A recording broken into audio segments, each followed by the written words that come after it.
صباح الخير.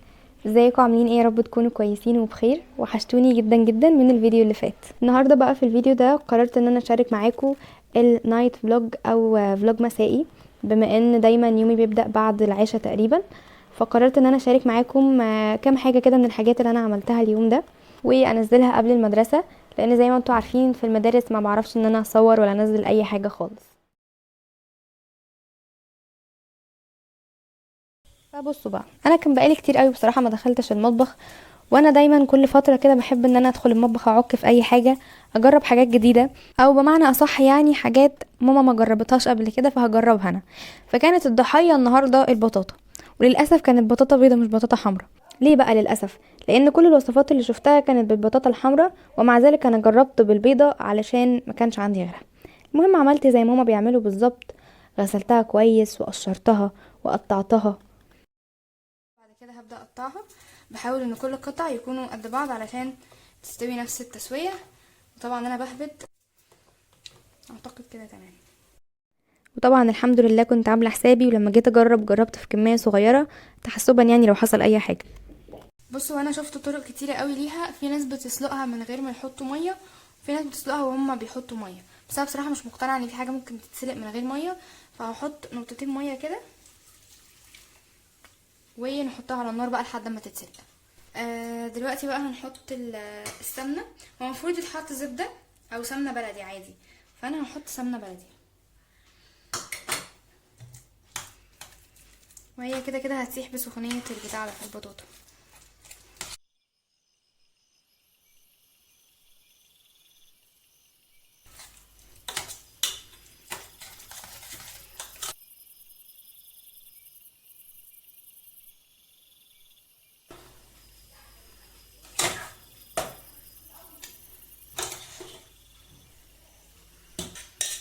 بسم الله ما شاء الله، جاي على قد الطاجن بالظبط، يعني لو متفقه معاه مش هتبقى بالدقه دي. كده. وقال لك ايه بقى، حط شويه سمنه بلدي على الوش كمان. عارفين لو باظت بعد كل ده.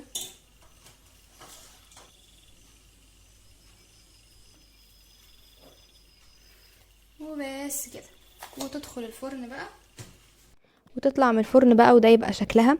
مبدئيا هي شكلها لا نفس اللي انا بشوفه ولا نفس اللي انتوا بتشوفوه اكيد.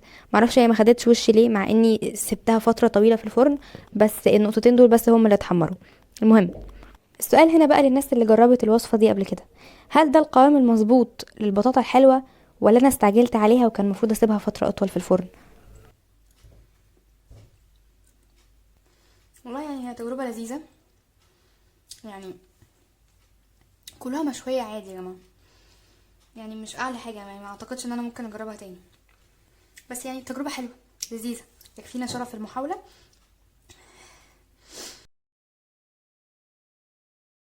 طيب دلوقتي بقى انا قررت ان انا اطلع الصلصال اللي انا بقالي كتير قوي ركناه ده من اول الاجازه ومن قبل الاجازه كمان، ما استخدمتوش ولا عملت بيه اي حاجه عكس ما كنت مخططه طبعا. فقررت ان انا هطلعه واعمل بيه دلوقتي حلقان. طبعا انا مصوره الحلقان اللي عملتها، هما مش حلقان هما حلقين يعني عشان ايه ما كنتش بافور. هما حلقين انا عملتهم، صورتهم فيديو هينزل ان شاء الله لوحده باذن الله بعد الفيديو ده. بس في الفيديو ده هوريكم كده مقتطفات منه، مقتطفات منه. و ده شكل اول حلقة اللي هو اللي على اليمين ده الشكل اللي انا باذن الله هعمله، والشكل التاني هسيبكم انتوا تخمنوا الشكل التاني هيطلع ايه. طب عايزه بقى اتكلم معاكم شويه عن الصلصال الحراري، بما ان تقريبا دي الحاجه الوحيده او يعني اكتر حاجه انا عمرت فيها، بعيدا بقى عن الستان او الريزن او اي شغل تاني انا جربت قبل كده الستان، وكنت عملت حاجات كتير حلوه بيه بصراحه، يعني كانت حاجات انا راضيه عنها. هسيب لكم شويه صور للحاجات هنا. وجربت برضو معاكم قبل كده اشتغل بالريزن، ونزلت فيديوز هنا على اليوتيوب يعني طريقه استخدامه وكل الكلام ده. بس اكتشفت ان هو محتاج خبره كبيره جدا، يعني اكتر من اي حاجه، ومحتاج كمان ادوات كتيره ممكن ما تكونش متوفره في كل الاماكن، او هي اوريدي مش متوفره عامه. يعني انا لما دورت عليها هنا في الاماكن اللي جنبي يعني ما كانتش موجوده خالص. لازم ان انا اطلبها اونلاين. وطبعا لو لقيتها يعني هلاقيها ما شاء الله بسعر لذيذ جدا. يعني طبعا كلنا عارفين الريزن غالي قد ايه، بالذات ان لو حد حابب يبدأ مشروع يعني او كده، فالريزن يعني محتاج تدريب قبله علشان ما تخسرش كتير، لانه هو فعلا الادوات بتاعته مش رخيصة. عكس الصلصال بقى ادواته متاحة يعني في كل المكاتب تقريبا، وشغله تحسوه ممتع كده، ومش محتاج ان انت تقعدي تتدربي لفترة طويلة، ونوعا ما برضو مفهوش اي اضرار او نسبة مخاطر زي الريزن. اي نعم برضو الصلصال لما بيجي يستوي بيخرج ابخرة وادخنة كده مش المفروض ان احنا نشمها خالص، بس من السهل ان احنا نتفاداها. يعني لو لبسنا كمامة خلاص الموضوع اتحل. فعشان كده بصراحة دي الحاجة اللي مخلياني حابة شغل الصلصال عن اي حاجة تانية ومتمسكة بيه.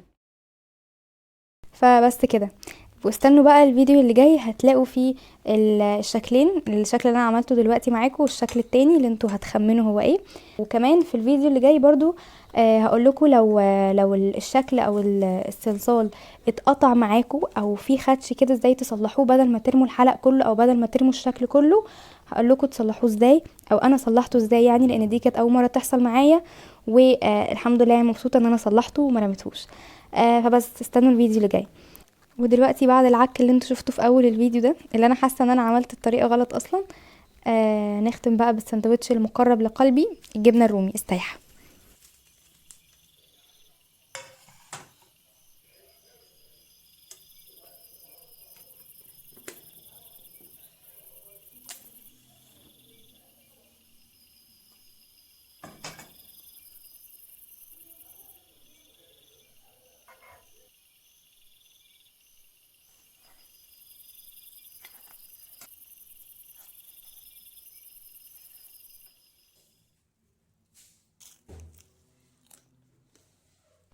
وبس كده. لو حبيتوا الفيديو ما تنسوش تكتبولي في الكومنتس، وما تنسوش تعملوا لايك، وكمان تعملوا لي فولو على انستجرام، هتلاقوا اللينك في الديسكريبشن بوكس. واشوفكم على خير ان شاء الله في فيديو جديد، والسلام عليكم ورحمه الله وبركاته.